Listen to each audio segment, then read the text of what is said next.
today because you get to meet my good friend Yondar. We've had a lot of conversations in the past about a whole range of topics. I He's interested in a lot of stuff I'm interested in, and I wanted to give him a platform to kind of explore some topics on philosophy, on the particularly on how philosophy today was what are the what's the background source text for where early modernism began and how it evolved into the sort of thinkers that we know from John Vervaeke and the like. So we're going to have a fun time exploring that in a mini series that you're listening to right now. How are you doing today, Yondar? Pretty good, pretty good. Great, Yeah, excellent, still excellent. breathing. So for those who don't know, this mustachioed fellow on the screen, uh, uh, Yondar, how about you let us know a little bit about this thinker, and I'll follow up with a bit of biographical info. Yeah, so this is a thinker called Friedrich Nietzsche. He was a philologist and philosopher, specializing in ancient Greece by trade, but is best known today for his lengthy polemics on the nature of morality and values in a, we'll say, let's especially in a materialistic age. Mm, And secondarily is known for the way those his polemics influenced a whole host of movements after him. mm. So Nietzsche is a for those of you who don't know, he was born in Prussian Saxony. He was the youngest associate professor of classical philology at the Swiss University of Basel. A lot of that had to do with correspondence with a friend of his that he really hit off with. Happened to be the most, arguably the most famous person in Germany at the time, uh, Richard Wagner. Uh, and a lot of his philosophy really is playing with and against this kind of father-like slash pupil-like relationship that the two had, and so that's some of what we explore today is going to take on that kind of tone, wouldn't you say, Yondar? Yeah, so today we're going to focus on specifically we're going to look at Nietzsche's views on narrative.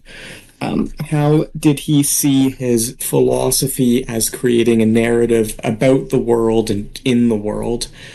And we're going to look at his decisive break with Wagner, particularly in his very late writings, in order to best examine this. Mm-hmm, mm-hmm. And Yeah, but so Nietzsche. yeah, I'm yeah. sorry. Sorry, you have the floor. I'll be sharing. Just for those of you listening, I'll be sharing screen caps of quotes as we go along, and Yondar's gonna signal to me when to bring those up. But he's gonna have the floor from here on. Yeah, the quotes I've picked have been. We're going to briefly explore some of the less controversial elements of Nietzsche's philosophical oeuvre. Less controversial, not in the sense that they're not controversial premises, but in the sense that a lot of what Nietzsche believed is up for massive disputes, and we're going to focus on the bits that most people agree he did believe Mm-hmm. in, and avoid some of the more up in the air issues. But yeah, Nietzsche famously went mad for about a decade before his death, and about 1 year after he published his most famous line, "What doesn't kill you makes you stronger." Mm. Shortly before he was not killed and made decisively weaker. Mm. Um, but in that last year, he published about 5 works.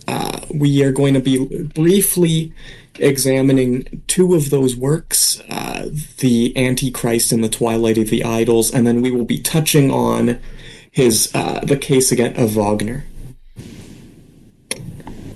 Yeah. And the quotes here are simply representative of his thought, because I could quote entire paragraphs or whole chapters to for each of the points we want to discuss. Sure. Absolutely. Do you want me to go ahead and are we going to jump into presuppositionalism for atheists? Yeah, yeah. So we're going to start off with what was Nietzsche's vision of the world? I've broken this up into five premises. I'm treating each one individually, but in fact they're all related. And you guys are going to see this as we go through that like each argument he's making is dependent on another argument, and the two are simply a way of seeing or circumscribing the world. But I'd like to start off with like what was Nietzsche? For all Nietzsche can be described a metaphysical as holding to a metaphysical position, what was it?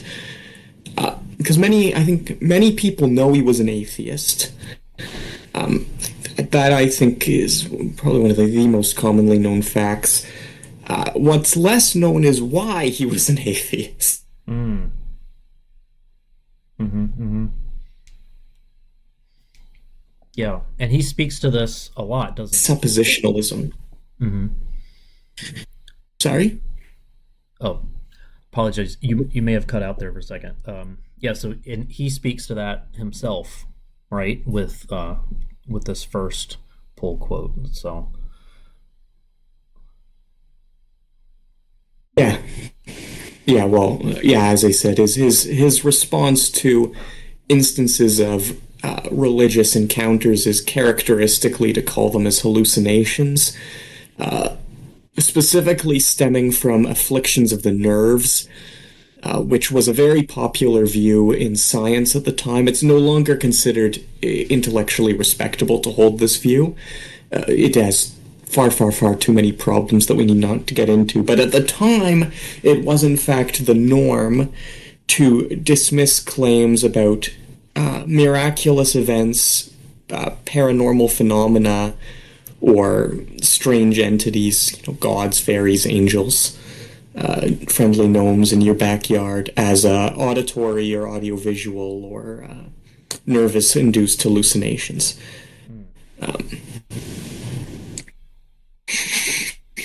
This specifically shows up if you go to, this is from Twilight of the Idols, the Kaufman translation, and if you specifically track down this passage, you will note that this is in the context of his attempt to rebut the entire attitude of Socrates by accusing him of being victim to sort of hallucinations based on defects in his brain.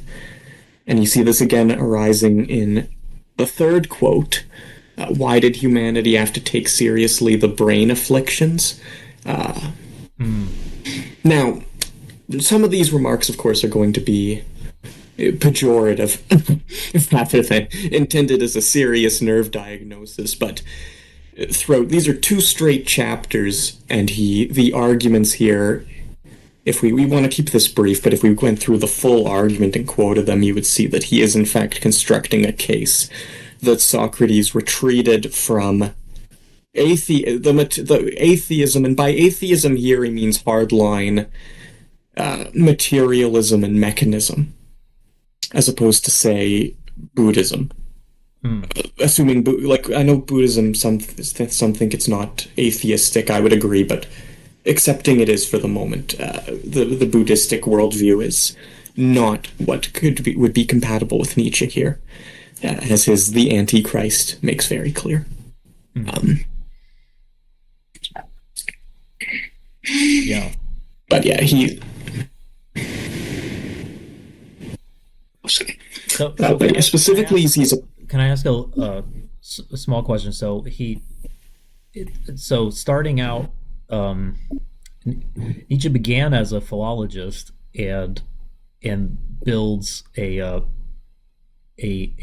thesis about classical drama in his birth of tragedy.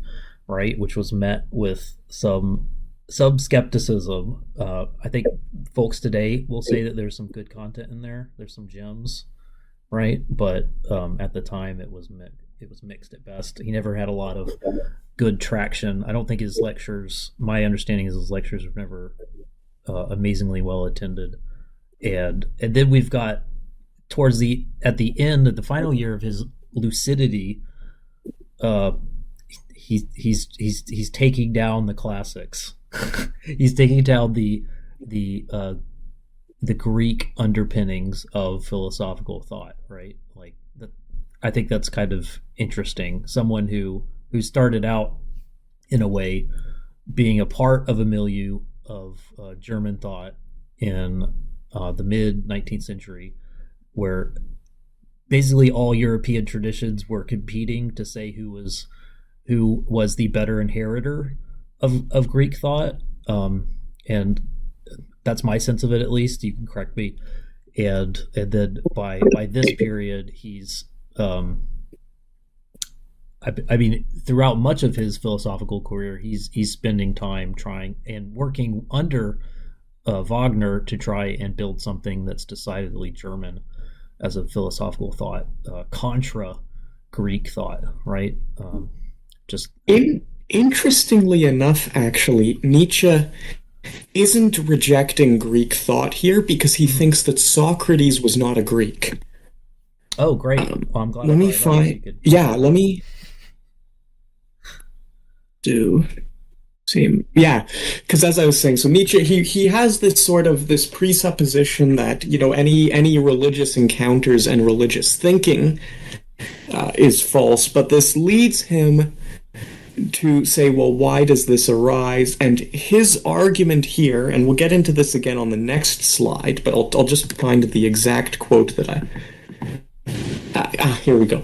And so this is from Twilight of the Idols 3. By birth, Socrates belonged to the lowest class. Socrates was plebeian. We are told and can see in sculptures of him how ugly he was. But ugliness in itself an objection is amongst the Greeks almost a refutation.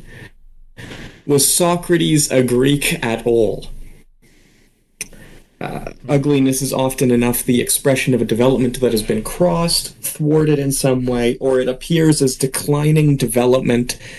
The anthropological criminologists, this is going to be a reference to then vogue theories about phrenology, tell us that the typical criminal is ugly, monstrum in fronte, monstrum in animo, monstrous in which is Latin for monstrous in appearance, monstrous in spirit, but the criminal is a decadent. Was Socrates a typical criminal? At least that would be consistent with the famous judgment of the physiognomist that so offended the friends of Socrates. Amazing. Amazing. So Nietzsche actually is thinking he's defending ancient Greek thought, which I don't want to say he equates it with Homer because that's not quite accurate, but the Homeric worldview is certainly central to his interpretation of the correct Greek attitude. And his view is that Socrates is rejecting this. And what is his argument here? Well, his argument, which we can see we'll see it in the last two quotes, and we'll see it again on the next slide, is that Socrates is fabricating ideas, and I don't mean specific ideas, right? Because we can all agree that some ideas Socrates held are false. I don't think I won't say anyone or most people. It's like, we can all agree some ideas Socrates has are false. Nietzsche thinks ideas are false. He was a hardline, we call it intuitionism nowadays. But We had his idea. an earlier from the first section. I noticed he says the apparent world is the only one. The true world is merely added as a lie. I think that kind of speaks to what you're saying, right? Yeah, everything is endless becoming, as he later says in the same chapter. Which he quotes Heraclitus. He gets Heraclitus wrong, but that's a subject for another time.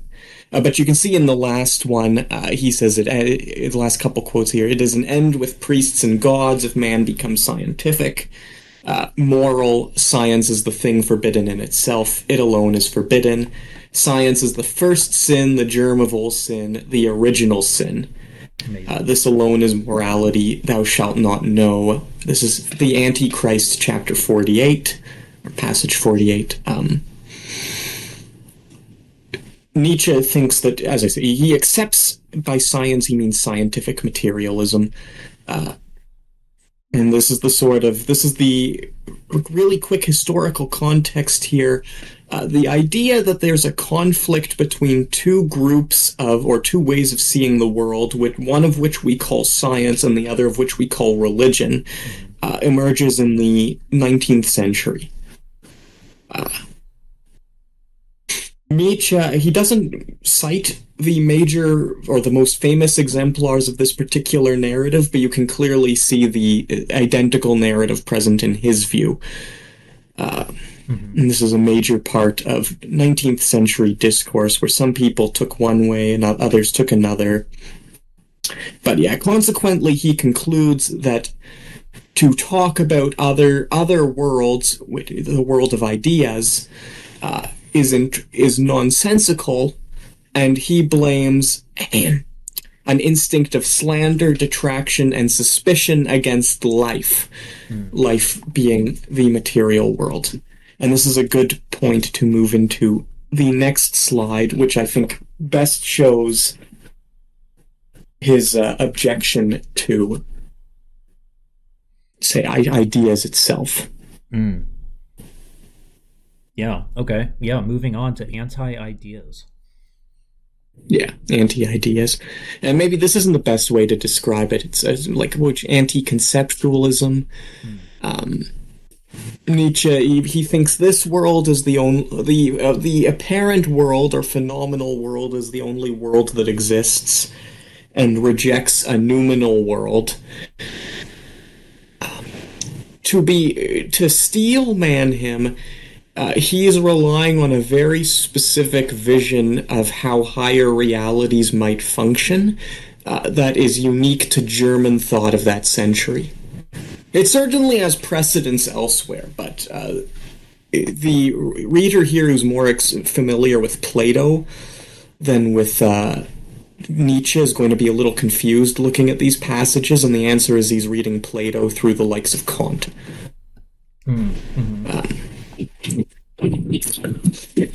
But yeah, as I mentioned here, like, is the irony of Socrates an expression of revolt, of plebeian ressentiment? Individuals who attempt to interpret Nietzsche charitably, and there's nothing wrong with trying to interpret Nietzsche charitably, because that's what we're trying to do here, but those who interpret Nietzsche charitably sometimes try and circumscribe his theory of resentment, to either individuals with certain moral defects, jealousy, usually taken as representative of Christianity, or those who publicly dissemble. The idea is that those who are lying are the ones Nietzsche accuses of liars. Thus, when we examine, say, a work on the Antichrist, or Twilight of the Idols, we tend to focus on the passages where he refers to Ernest Renan and David Strauss. Really quick, Ernest Renan and David Strauss were the Tom Hollands of the 19th century. How so? They were not pious Christians at all. Or maybe, their relationships were complex. Suffice it to say that it's sometimes called liberal Protestantism, and it's the view that, like, Jesus was the sort of ideal human being. Yeah. There were a number of thinkers in this school. Yeah, Nietzsche, it was a secularized interpretation of Christianity that made it inoffensive to the materialistic mind by gutting Christology and annihilating any possibility of miracles, and interpreting Jesus as just like this really moral dude who went around moraling. Yep. To grossly oversimplify, basically. But the Christianity is the cultural tradition of Europe narrative is this sort of 19th century Protestantism. Nietzsche hated these guys because he thought they were hypocrites. Hmm.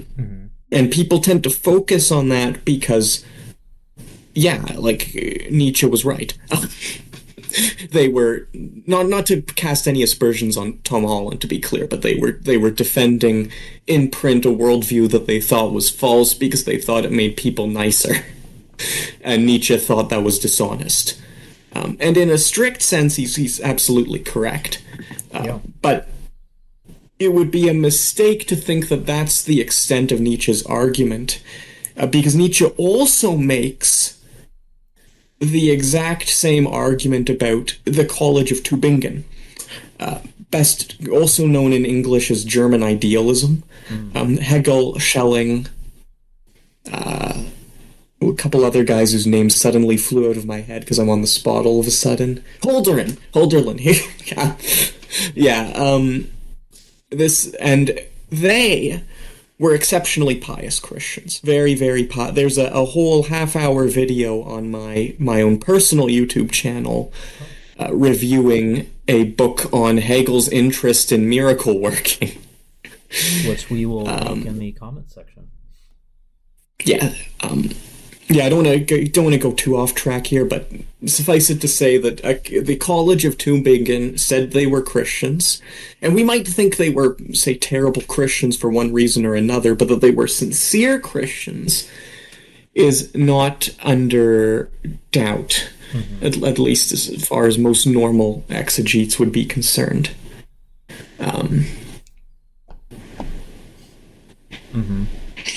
So yeah, so Nietzsche's theory of ressentiment is connected to the entire conceptual world. I think his most brutal sort of statement on this passage, again, is Twilight of the Idols. One chooses logical argument only when one has no other means. One knows that one arouses mistrust with it, that it is not very persuasive. Nothing is easier to nullify than a logical argument. The tedium of long speeches proves this. It is a kind of self-defense for those who no longer have other weapons. Wow. He means this remark literally. Oh wow. If we will to yes. if you can't force your power in an argument situation, you'll resort to using logic. Yeah, yeah. We'll go into the will to power next. It's a good sort of spot to transition. But yeah, Nietzsche. Logic is what you use when you can no longer impose your will. And he then goes on to argue that this was forced upon the noble, by which he means master morality, and in doing so corrupted them because they thought that they now needed logic to survive, where before they had been able to survive by the will zur Macht, will to power. Amazing. Wow. And this is one of those I could quote like 8 paragraphs of sustained argument on this exact topic. So to underscore what you're saying, and underscore what Nietzsche's saying, Nietzsche believes he really does understand Greek thought and what Greek culture was behind that thought, and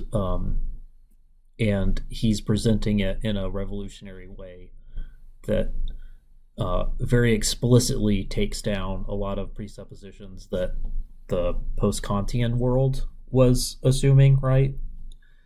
In mid 19th century Germany in particular, he's got something that is consciously running transgressive to that. He's claiming it's Greek, and it is anti-Christian among many other categories we want to put it, that he himself puts to it, and it's quintessentially German is how he thinks of it, right? Yeah, Nietzsche's views on Germanness are weird. Hmm. Um, in one sense, I think you're correct. I think we've so okay. So Nietzsche, the most famous followers of Nietzsche were our good friends, the followers of the mustachioed Austrian gentleman in the 20s and 30s.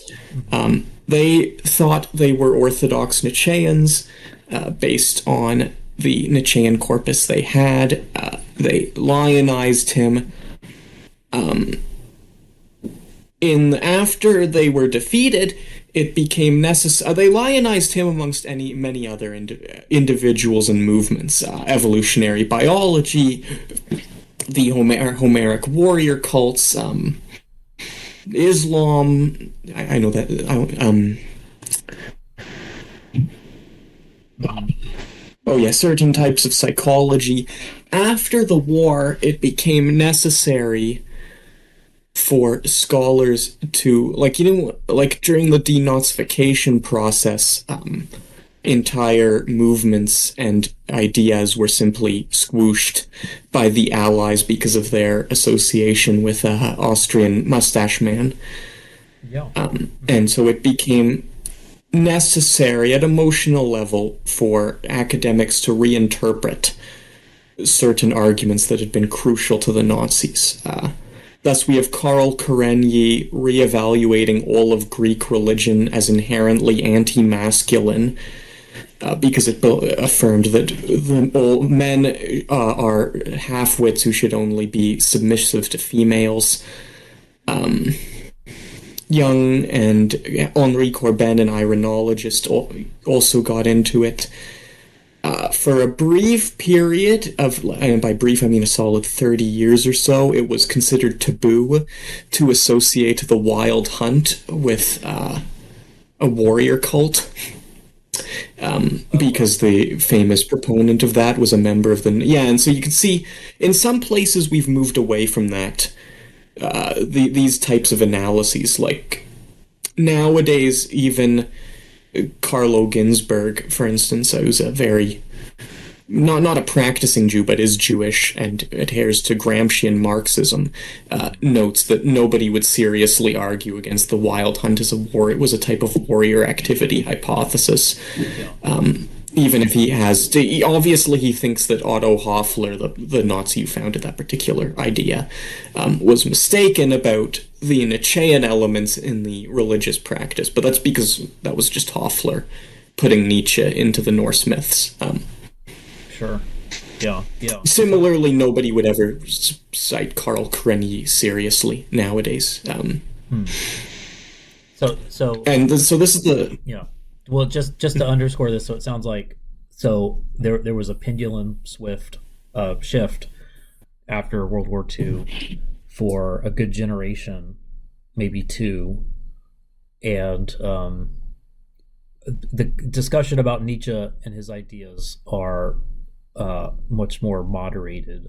It sounds like where people can find some noteworthy elements in it, and uh, he can be discussed on a line by line basis, more critically and neutrally. It sounds like. Yeah, so well, the most famous famous reinterpreter of Nietzsche in the English-speaking world was Walter Kaufmann, when his Nietzsche, I think, philosopher, psychologist, Antichrist, pointed out, many of the passages that are most favorable to say Mustache Man in Nietzsche are not native to Nietzsche; they were added in. He probably went too far in his attempts to impose a favorable view on Nietzsche, not because Nietzsche would not have hated, like Nietzsche would absolutely have hated the Nazis, with a passion.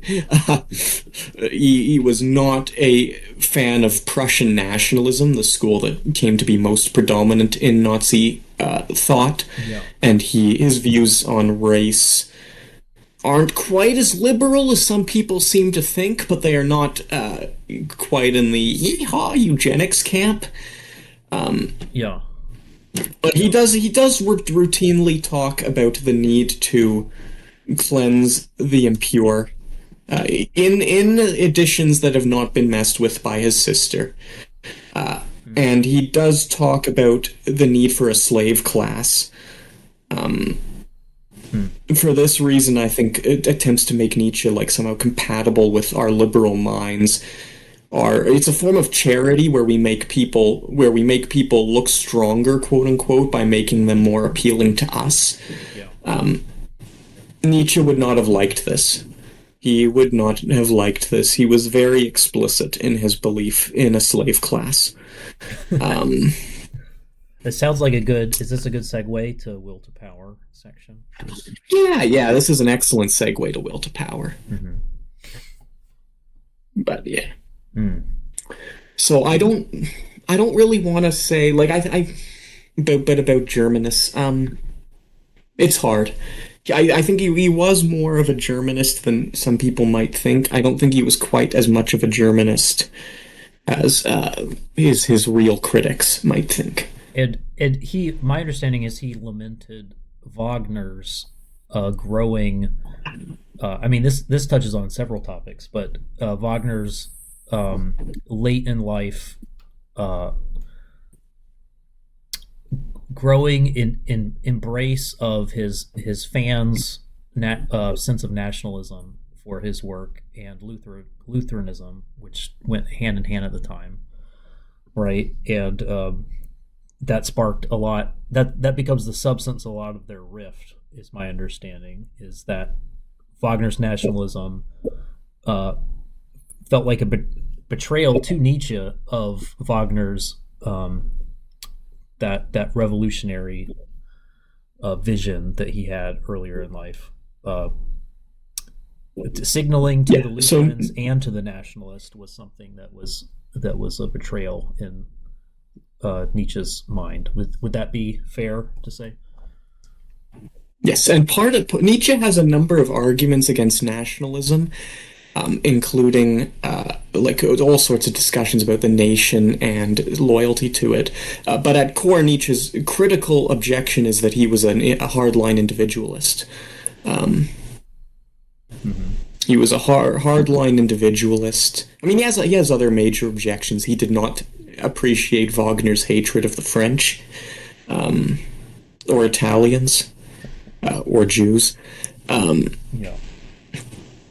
but he's absolutely an individualist. He sees the sort of ideal.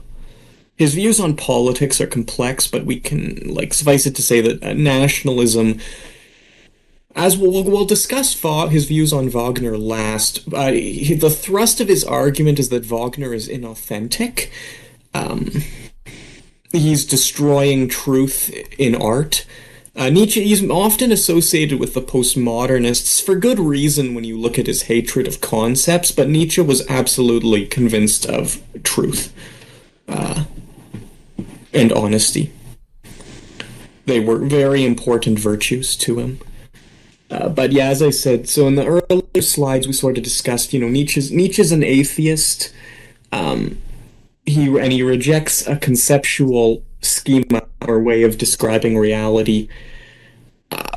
The underlying thought sort of unifying these two theses, and the difficulty with classifying him with sort of conventional atheists, like, say, Dawkins, is that Nietzsche's atheism is almost mystical in orientation, because it's based around the idea that the apparent world or life itself is the will to power. This is his most famous idea. What is good, all that increases the feeling of power, will to power, power itself in man. And when discussing the aristocracy in Beyond Good and Evil, he says it will have to be an incarnate will to power. It will arrive to grow, spread, seize, become predominant, not from any morality or immorality, but because it is living, and because life simply is will to power. And I just like to underscore that last sentence to point out Nietzsche's not an immoralist. He thinks that the Übermensch will do a lot of horrible stuff to people, or stuff that, say, us sucky little moralists but that's not because he thinks that that's a good thing. Yeah. And this is actually somewhere where he decisively breaks with some of the Nazi thinkers, Yeah. for the record, who were immoralists. Um, Mm-hmm. but yeah, I Yeah, mentioned that's some this strong is this stuff. is the context. It's great to hear these sort of excerpts in Nietzsche's coming from his own pen. I think because it paints a picture that's a lot more complex. It doesn't easily find itself claimed by uh, it, I would say by his contemporaries or the those who sought to inherit his philosophies, which is Oh a yeah, fascinating figure. I mean after World War II, I said Kaufman is the most famous reinterpreter of Nietzsche in the English-speaking world, but he tried to remain like keep fidelity with Nietzsche's works, which is why many of his readings are still accepted, unlike Karenyi's readings of Greek religion. Um, in Europe, the major reinterpreters of Nietzsche tried to make him compatible with Marxism, Hmm. which was an even more uncomfortable matchup than Nazism had been. We got Deleuze, we got Foucault. The French postmodern Nietzsche is integral to French postmodernism, but he would have liked them even less than he would have liked the Nazis. And he has very complex views on. He is clearly not compatible with what we humanism or Yeah. theistic morality of any kind. I actually don't think there's any philosophy in history that can be claimed as Nietzschean. Yeah. We're not going to get into like there's major divergences between him and Homer that he's not aware of, or just doesn't want to acknowledge. He's sometimes claimed for Taoism nowadays, but that involves Westerners' aggressively bizarre rereadings of certain Taoist treatises. Hmm. But he does, yeah, he does accept a sort of worldview.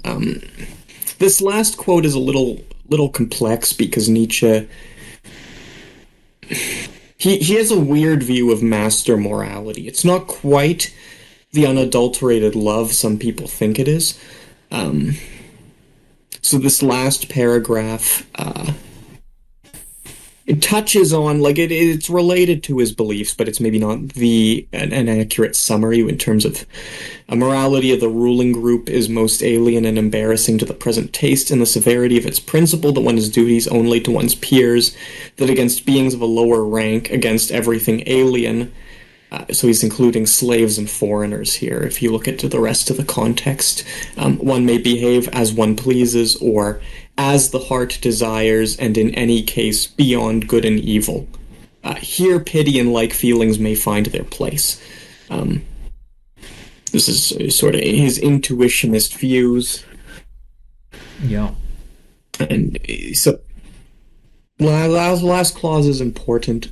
Kaufman underlines it to point out, Nietzsche does in fact accept that we have duties to the slave class, Yeah. of a kind. Pity and like feelings. Pity and like feelings, yes. Hmm. But to narrow down on narrow down on our central thesis, because we said we're going to discuss Nietzsche's views on narrative, right? So what does all this mean for narrative?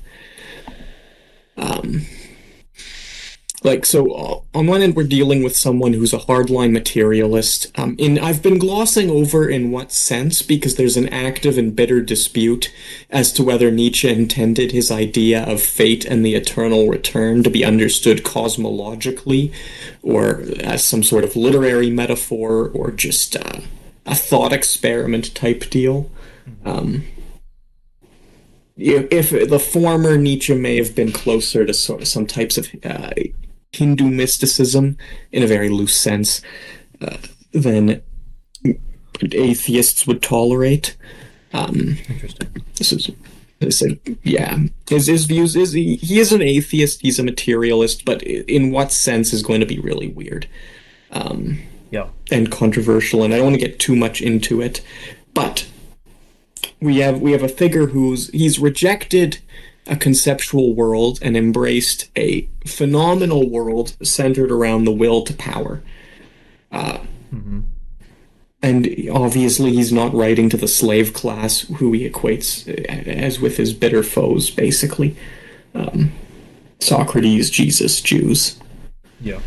He took them seriously in some cases, but Jesus especially, there's a lengthy discussion of Jesus, the person in the Antichrist. But I think we're good to move to Nietzsche's central thesis, in his own words, the transvaluation of all values, because that's really where, like, in a world of nothingness, which is the mechanistic worldview, what do we want to do, or what should we do?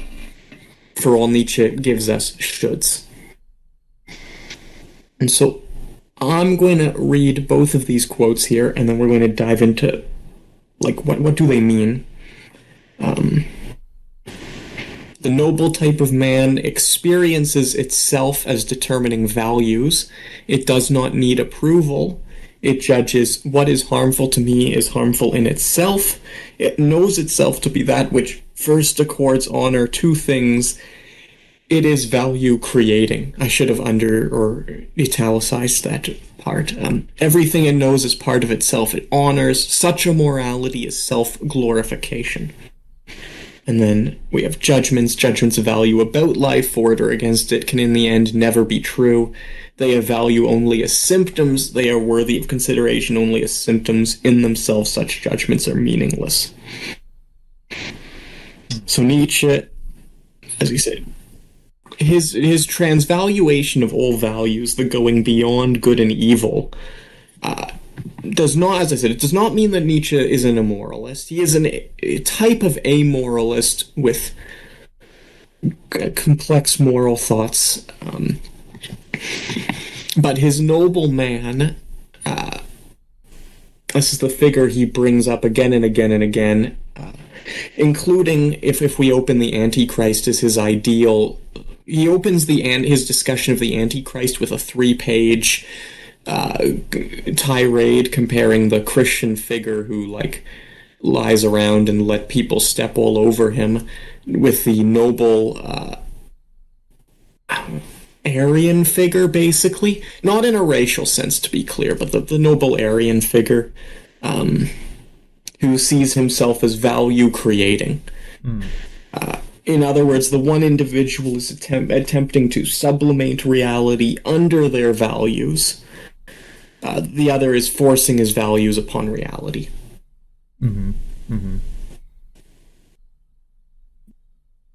Yeah. The latter being value creating, or am I not tracking? Yeah. Value creating.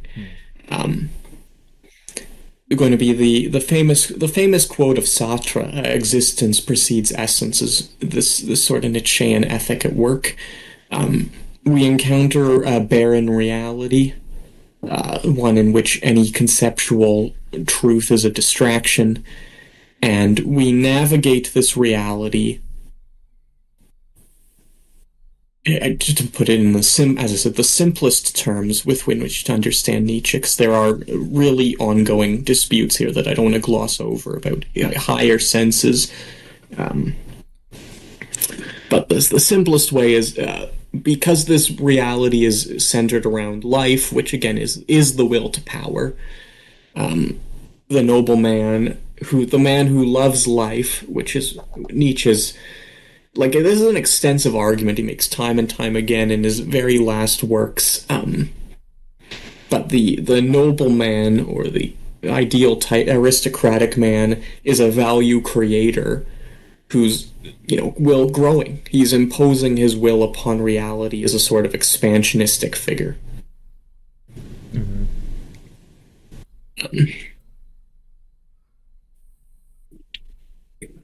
To provide a slight bit of historical context here, the main reason why Nietzsche refers to himself as the Antichrist in several places, I mean, in many senses, he sees himself as anti-Christian, but it's to steel man his own views.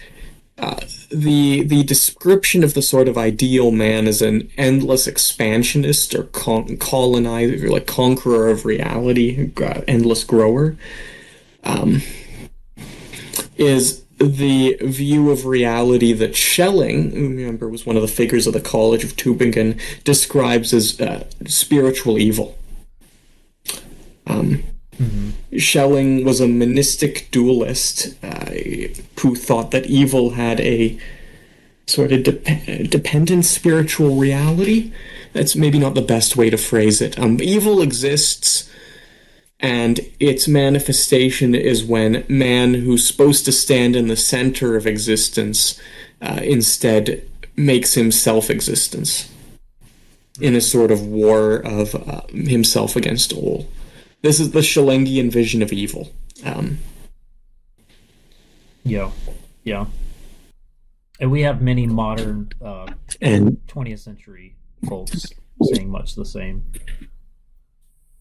Evil just not being a brute reality, but something that's a corruption of an essential aspect of nature, which is good. Yeah. Yeah, so Schelling is weird. I know we're getting a little off target here, but I actually think it is useful to analyze Nietzsche. So Schelling sees himself as opposing the Neoplatonists, because he thinks that Neoplatonism is nonsensical by virtue of its insistence that evil is an absence of the good, which he thinks denies an active spiritual component to evil that we cannot actually leave without seriously accounting for the existence of evil.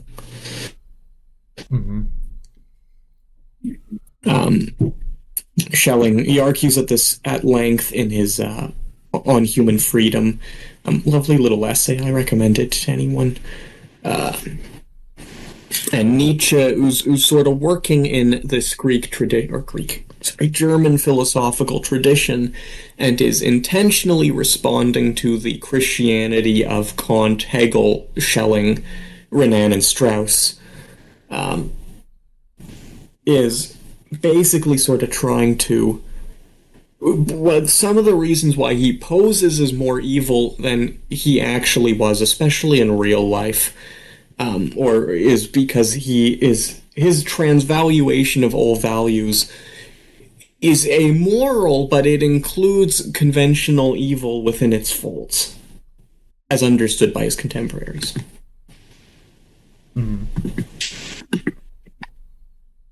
Sort of conquest of life.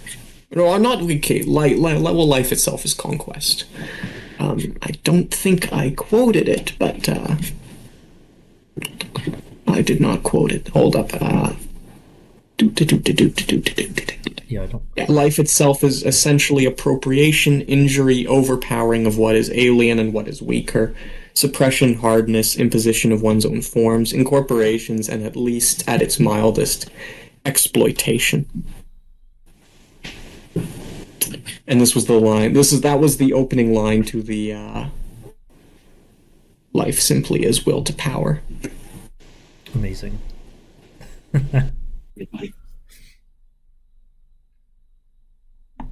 Oh yeah, I quoted. Yeah, I quoted the second half of that statement earlier, not the first half. Yeah, the will to power section. Yeah, beyond good and evil. So, basically, in a sense, Nietzsche's really a Platonist. Or he curves around to the sort of natural law view in a sense, just in a really strange way. The noble man is following the noble, is following like life itself. Hmm. It's life itself, or understood as conquest. So how do we transition to the his view on narrative? Yeah, well, we can actually go back and we'll look at Wagner. So Mm. you mentioned Nietzsche breaks with Wagner. His breaks are very weird, or so not as the reason he broke with Wagner is very controversial. There's a whole lot of differing views. Uh, I was familiar mostly with Kaufman's views that he thought Wagner was no longer taking things seriously, which is how Kaufman opens up the case of Wagner, which we'll get to. One of Nietzsche's very last works, we'll get to it in a moment. Um, Other individuals think it was Christianity. Others yet of well, we mentioned nationalism. I mentioned at the time, so Nietzsche's committed to truthfulness as a core virtue. Um, it's one of the reasons why, rhetorically speaking, he just calls all of his non-atheist opponents liars constantly. Um, Yeah. like he thinks they are not committed obviously the truth is what Nietzsche believes about reality, which is the modern, I want to say modern scientific materialism of a sort, so laying aside the more disputed aspects of Nietzsche's worldview for the moment. Scientific materialism of a sort. Mhm. And he thinks we need to be honest to this. He sees Wagner as leaving this honesty. And in exploring this, the case of Wagner is probably Nietzsche's most cogent and lengthiest argument, because he was insulting the most popular philosopher alive at the time, Mhm. in Germany, or not philosopher, one of the most popular. It would be like publishing a lengthy philosophical treatise insulting Taylor Swift, Yeah. nowadays. Yeah. Yeah. Music being the primary mode in which Nietzsche believed, and many believed, what that was the way to inspire cultural change, right? And to put philosophy to action, right, was through opera specifically, right? Would be Yeah, well, going deeper than that, Nietzsche thinks that music is in one sense coterminous with love and truth itself. mm, yeah. And that's probably the best way to transition to the next slide. Okay. Beautiful. Great transition. Yeah, Nietzsche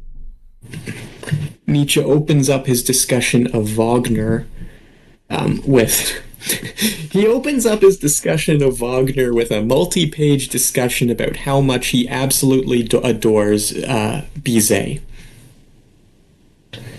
This is a stunning insult to Wagner and everything Wagner believed in. It's, say what you will about Nietzsche, he really knew how to throw digs at someone. Yeah. Yeah. He will go on Va, in other sections. Wagner. My understanding is he'll go on to say that Wagner deserves to be a Frenchman, all kinds of ways to dig at Wagner in his Yeah, Nietzsche and contra this Wagner, the critical text of that last year. Yeah, he has a way with words. Yes. Yeah, Wagner hated the French. This German nationalism and French nationalism too at the time, where the Franco-Prussian War, which Nietzsche even makes reference to as a sort of he did not like it. But yeah, like at the time, German nationalism and French nationalism were rooted in hatred of German, or hatred of the other nation. This would continue until well, until 45, and that was less because it ceased to exist, and more because it was just annihilated wholesale. Um, but yeah, French and German national really hated each other. We can go over certain artists, lots of cultural figures at the time, and if you wanted to show your contempt for some of the more frivolous forms of nationalism in 19th century Europe, you would talk about how much you loved Germany and France. Um, this is Heinrich Heine did this. Offenbach did this. Nietzsche makes approving references to Offenbach in several places. To be clear, Nietzsche's not lying when he says he likes Bizet and Offenbach. I know we talk about rhetoric, but I do want to be clear that Nietzsche is not. There's no reason to think that Nietzsche is lying in his works about his genuine sentiments. Like I think he did like the French. I'm just saying in terms of the composition, like why does he feel obliged to start with this lengthy discussion about how great this Frenchman is? He's pouring salt in all of Wagner's wounds, basically, cackling the entire time. And Offenbach was a French German Jew, like the racial cultural arch enemy of Wagner. But he starts off with an extensive discussion about why does he love Bizet. Like, what is it about Bizet that makes him so nice? And he talks about how Bizet opens up. Bizet makes him a. Actually, I'll read the. It's not on the slide. I will read the quote, though.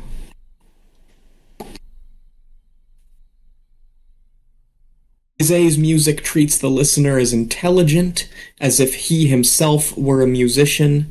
I become a better human being when this Bizet speaks to me, also a better musician, a better listener.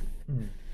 And then later, talking about the opera Carmen, he says, love is innocent, cruel, and precisely in this a piece of nature, that love which is war in its means, and at bottom the deadly hatred of the sexes. His discussion of Bizet is centered around his view that the art should be the expression of the truth. Mm-hmm. And love, which as you can see, even love sort of becomes related to conquest in Nietzsche, of a sort. His views on love are a little weird.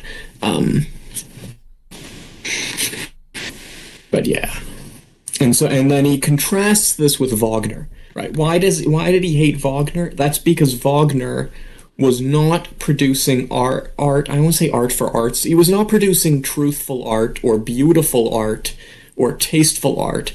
He was producing impactful art. Wagner's art aims to make a statement. And Nietzsche observes that Wagner's greatest triumph was that he reduced the opera to acting. Oh, wow. Yeah.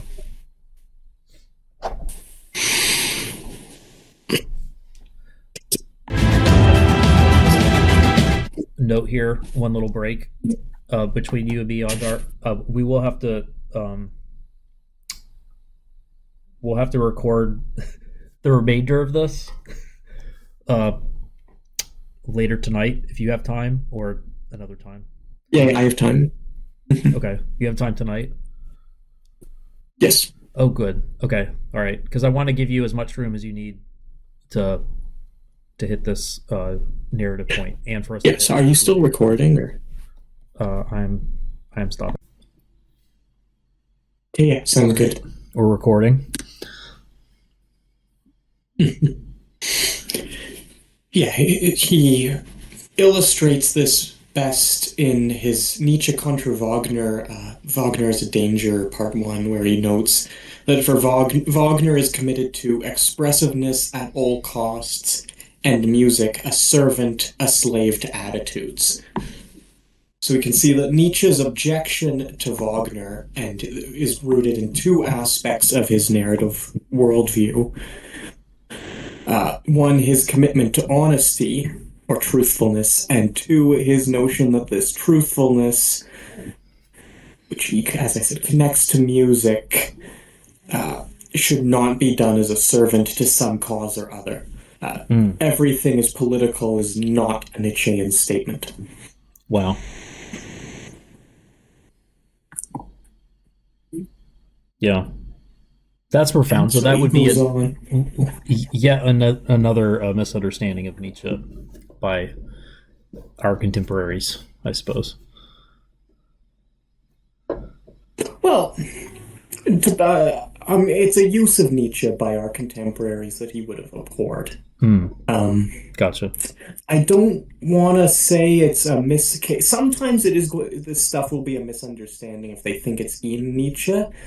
But other times it's like what Aristotle was to the Neoplatonists, right? The Neoplatonists thought that Aristotle was held identical views to Plato and just expressed them differently, and they produced a radically bizarre, from our perspective, exegesis of the Aristotelian corpus, much of which Aristotle would have hated. And so the problem confronting anyone attempting to exegete Neoplatonic works on Aristotle is understanding A, that this is a massive divergence from Aristotelian thought, but B, that there's continuations of themes and ideas from Aristotle into Neoplatonists. So I don't want to equate the two. It'd be weird to say that Aristotle was a Platonist. In any event, his profanity to play the numerous issues. It would be a mistake, radically divorced. So yeah, this is a part of understanding, partially a willful use of Nietzschean ideas for another purpose. And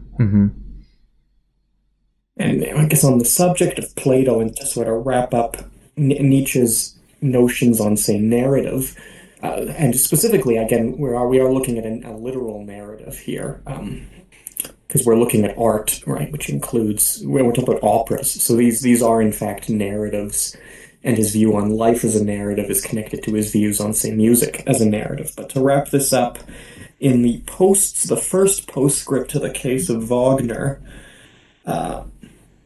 Nietzsche comments, one pays heavily for being one of Wagner's disciples. I'm going to cut out a paragraph of various other arguments, some of them rather nasty. And then he notes, like, the worst of all was theatrocracy, ruled by theater. The nonsense of faith in the precedence of the theater, in the right of the theater to lord it over the arts, over art. But one should tell the Wagnerians 100 times to their face what the theater is. Always only beneath art, always only something secondary, something made cruder, something twisted tangentiously, mendaciously for the sake of the masses. Wagner, too, did not change anything in this respect. Bayreuth, this is the famous Bayreuth Arts Festival, which I believe still continues today. Bayreuth is a large-scale opera and not even a good opera. The theater is a form of demolatry, ruled by the masses, not ruled by demons. In matters of taste, the theater is a revolt of the masses, a plebiscite against good tastes. This is precisely what is proved by the case of Wagner. He won the crowd, he corrupted taste, he spoiled even our taste for opera. Wow. And the footnote here notes that Nietzsche's intentionally making a reference to Aristotle's condemnation of Skull in the poet There's your work makes a good play. And also to play laws, which Nietzsche theater, I don't know how you pronounce the horrible rule theater. Sorry. Let's Fundamental let Nietzsche me. will Can we the will retry that last couple sentences? of You're roboting a lot, and I want to make sure we get a clear cut of that. So just put a pin in that. I'm going to call you right back and get it. We're going to get a clear signal again. your robot.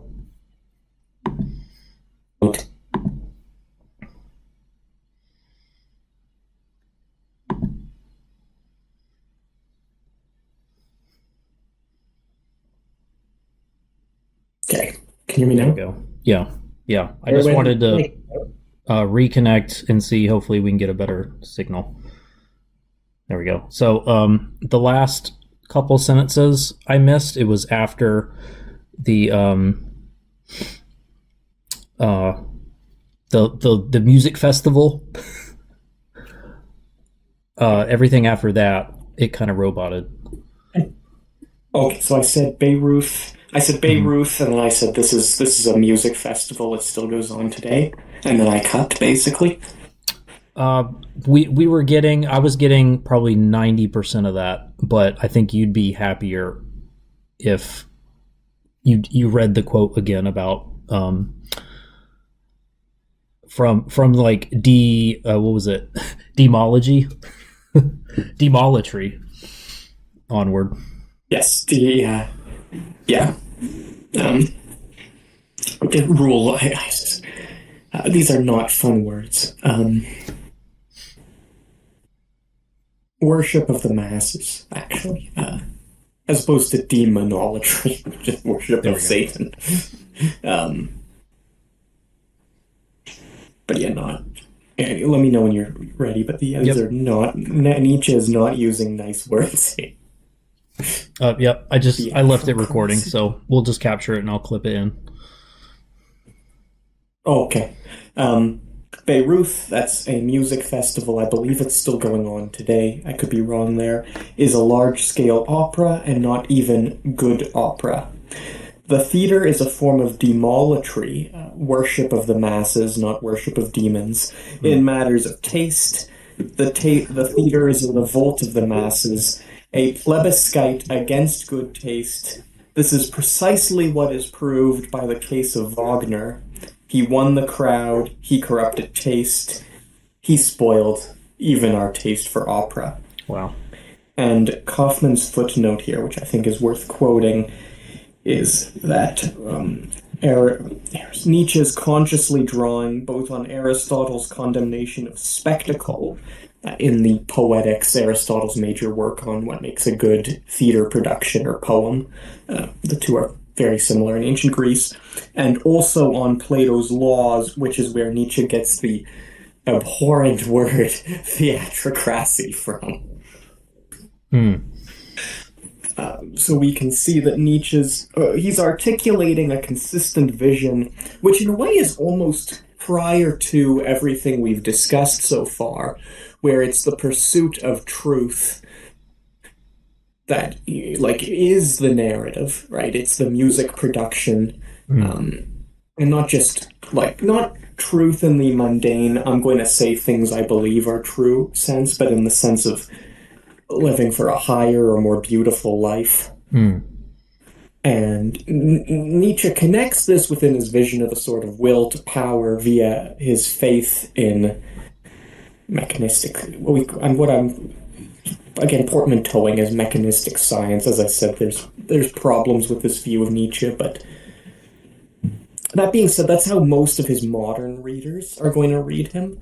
Very few people probably do not believe in that he took the eternal recurrence of the same literally or cosmologically, so we can accept the scientific view for the moment. Hmm.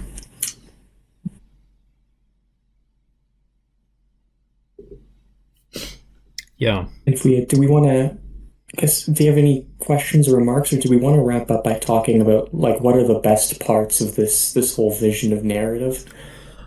Yeah. I think I was just looking at the pull quotes here, and I think summarizing narrative would be a good way to start to wrap this up. Yeah, because there's a lot here. Yeah. So Nietzsche's his abiding concern, and the reason he wrote his literary corpus, as is well known, is his belief that modern science has falsified all our religious visions. He Mm. thinks they were somewhat obviously false from the get-go, but we'll lay that aside. Especially because Nietzsche is mostly read as a prophet of the atheistic age. And I think that's in many respects that's a fair reading if his readers are adherents of that same sort of atheism and are engaging him for that reason. Hmm. This is his abiding concern, and his attempt is to invent a Lebensphilosophy, a philosophy of life, in the words of Schelling, a sort of practical, I want to say maybe practical is the wrong way, but a way of being in the world once traditional symbols have collapsed. Yeah. For him, this is rooted in truthfulness, and he doesn't understand it strictly as fidelity to yourself because he does think that you have to engage the world.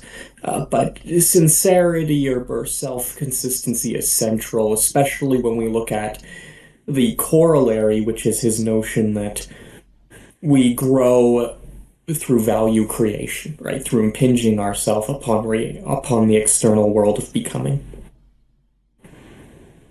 Hmm. That's the Nietzschean narrative. It tends to be the last couple premises that people have had the most issue with. I think there's a whole host of other issues with Nietzsche, including his views on the conflict between reason and intuition are very strange, and I'm not actually sure they'd survive a study of most of the philosophers he's critically engaged with. Socrates was not in favor of the suppression of the instincts, for instance. He was in favor of the notion that the instincts should be brought to bear within the context of a higher life. Mm. Very, very different from condemning instincts or emotions. Yeah. Yeah. Another issue for Nietzsche, and this is an issue even if Nietzsche is true, which is he commits the classical fallacy of equating character traits with certain philosophical positions. Voltaire did the exact same when he said, if you believe in free thought and rationality, you'll believe this exact list of premises I adhere to, and kicked off an entire movement of so-called rational freethinkers who doggedly adhere to Voltaire, even when his views are so obviously nonsensical and Mm. could be enhanced without abandoning his either atheism or deism, and all the while pontificating about how they're engaged in free thought. Um, it's difficult, if not impossible, to accept Nietzsche's contention that all theistic or ideal conceptual thinkers are engaged in intentional and willful self-deception. Yeah. Yeah. And which in a way I guess like I say fixes Nietzsche, but maybe it enables a broader appreciation of his thought because he is correct about the fact that a commitment to truthfulness rather than to utility of any sort should be central to the philosophical adventure. But I can think of a whole bunch of other thinkers who said the same thing and reached profoundly different conclusions from Nietzsche, Mm. including Confucius, who's about as far from Nietzsche as you can possibly get. Yeah. One of the things that I've always found really interesting about Nietzsche is that he's often caught between two different narratives of interpretation about whether or not he's lamenting the death of God or he's announcing in a way that he's killed God, that he's prophesying the death of God. If that's something that he feels is a good, or if that's something that he feels is tragic reality that his contemporaries are already living in, and he's just trying to spell that out in a clear-eyed way in order to get people to, building on things that Schopenhauer he felt had done. That he's trying to get folks to. Hold on a second. Sorry. Yeah, you can walk by. I'm just gonna have to edit that out. Sorry. I'm gonna signal a note. Can I try that again so we can, and then I'll edit this in. Yes. Yeah.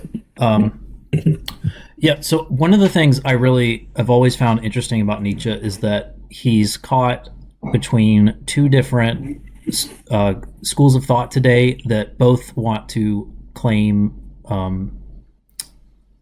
that whether I'm trying this a third time.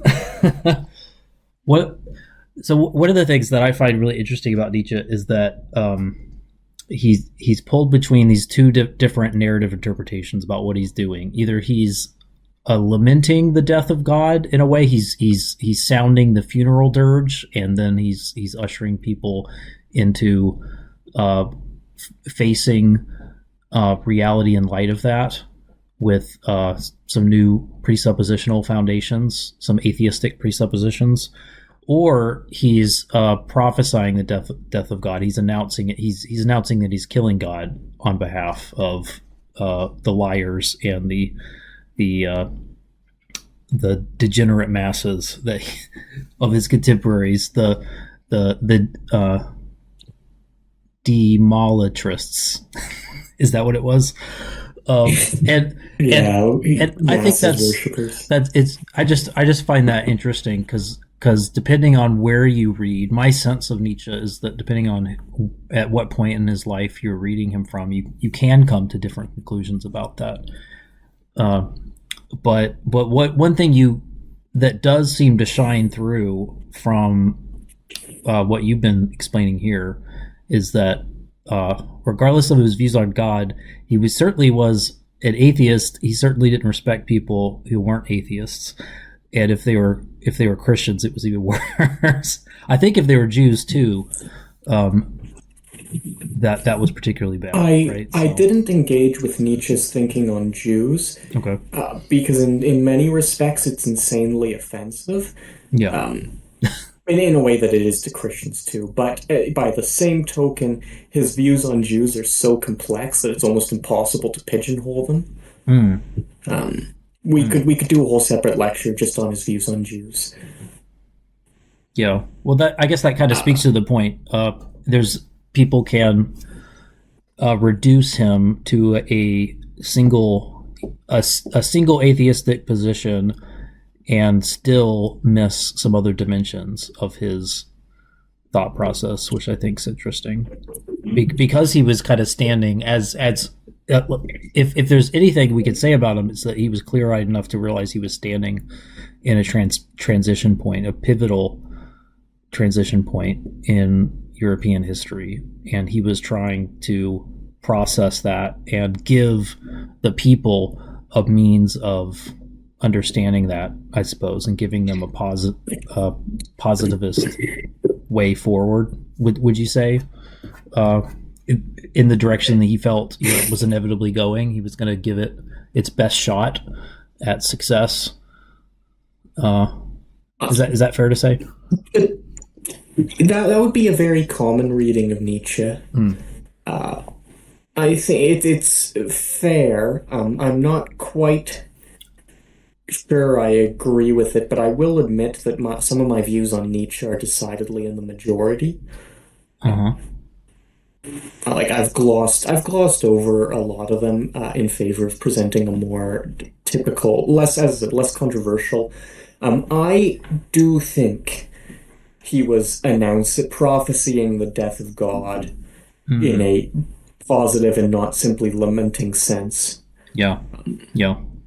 His comments on ancient Greek religion and are too unequivocal for me to think that he especially bemoaned it. I Good understand point. why people adhere to the latter. That tends to rely more heavily on "Thus spake Zarathustra," or the other view side, the he was upset about this. Yeah. That tends to rely more heavily on "Thus spake Zarathustra." Yeah, that's what I was thinking of. Yeah. Yeah, whereas as we've stuck to Twilight of the Idols and the Antichrist, those are slightly later works. Certainly, I think you can produce a case in either direction. I'm Hmm. going to say I have infinitely strong grounds here. There's a lot of philosophers like that. The very, very right wing thinker Julius Evola always falls in that camp. Because he's popularly quote mined to support imperialism and all sorts of bizarre far right ideologies, in spite of the fact that he spent like 15 years fighting the fascists, I love in that. print, that is, Yeah. and wrote no less than 4 books about how much he hated our favorite Austrian painter, or least favorite, excuse me. Hmm. Yeah. A whole bunch of thinkers that are like that. I'm a big fan of Chesterton. He has some very controversial statements, or and then some statements that are actually not controversial, but people don't want to engage with them. Sure. Like his support for economic redistribution. Uh-oh. Yeah, I don't Yeah. quite know why he's so popular in certain economic quarters that he absolutely detested. But refocusing on Nietzsche, I think Nietzsche. My personal view is he was happy to see God go. Yeah. I mean, that's fair I enough. That's a fair enough reading. I mean, you're talking about his later I think works. he Yeah. His more mature yeah I work. think he hoped for the revival of his a culture predicate, maybe not like which honored life against the culture of nihilism and pessimism that he thought was intrinsic to Christianity and ruled Europe in his day. Hmm. In a slight, like, these are slightly too categorical statements. I was reading Nietzsche contra Wagner earlier, and it was a hilarious, hilarious line. Oh yeah, here we are. Yeah. Of all the arts which succeed in growing on the surface of a particular culture, music is the last plant to appear, maybe because it is the one most dependent upon our innermost feelings and therefore the last to come to the surface at a time when the culture to which it belongs is in its autumn season and beginning to fade. It was only in Handel's music that the best in Luther and in those like him found its voice, the Judeo-heroic trait which gave the Reformation a touch of greatness. The Old Testament, not the New, become music. Oh, wow. That's I'll say, like, anyone who's familiar with any of the figures or books or ideas just mentioned in that line is sitting there scratching their heads, which I think speaks volumes about the difficulty of pigeonholing Nietzsche's thoughts. But to Yeah. overgeneralize, I think he saw himself as prophesying a future for mankind, but I'm not sure he thought people would accept it. Yeah. Yeah. Yeah. It would be for future men, right? Did he not say that? People of a future generation who could possibly accept it. Ominous, Yeah. ominous words. So how do we? So where do you want to go in the next episodes? Where do you think, now that we've laid these Nietzschean foundations, where do we build up from here? So the major tension that should have emerged in the listener's mind over the course of our study of Nietzsche's thought is the conflict between Nietzsche's commitment to truthfulness and his view that conceptual ideas are all false. Mm, And the people who believe in them are liars. This idea, Nazi exegetes of Nietzschean thought leaned more heavily on the first premise and spoke about value creation as the act of the Führerprinzip. Our good friend, the mustachioed Austrian gentleman. Yeah. That's not Nazi thought focuses extensively on value creation in the context of the will to power, which is where you do get the rank immoralism that Nietzsche would not have been quite so fond of. The I don't want to overgeneralize too much, but in the 60s, Nietzsche gets picked up by a group of thinkers that in the West we give the awful name postmodernists to.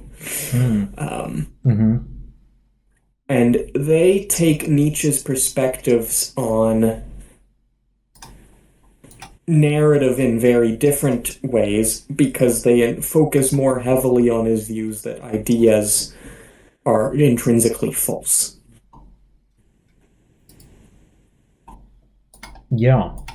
Yeah. So I think next week we will be talking about the postmodern narrative. And specifically, there's a whole bunch of different positions people label as postmodern. Specifically, we will be focusing on post-structuralism within the context of the view that historical narratives and or ways of categorizing the world are intrinsically false.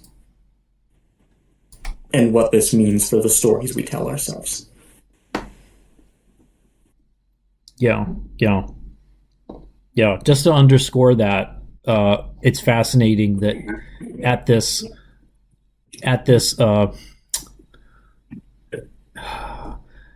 foundational moment in modern philosophy, we already have the death of God and the death of abstract ideas in the same sweeping gesture from the same man who had the clarity and insight to realize that those are related concepts. If you're going to do one, you have to do the other, and so from there we can have a really fun conversation about postmodern philosophy. Yeah. That's fair. Yeah. So thank you so much, Yondar, for this for the exorbitant generosity of your time and in your brain, in your words. And thanks everybody for listening to this. Looking forward to getting you the next installment. We're gonna have fun with this mini series. I think you're gonna really enjoy where the conversations are gonna take us. We're gonna have Q&A sessions coming up soon. We're starting with what you're watching here, and we're gonna live stream it in the future. So keep an eye out. Make sure to like and subscribe. We'll see you guys in the next one.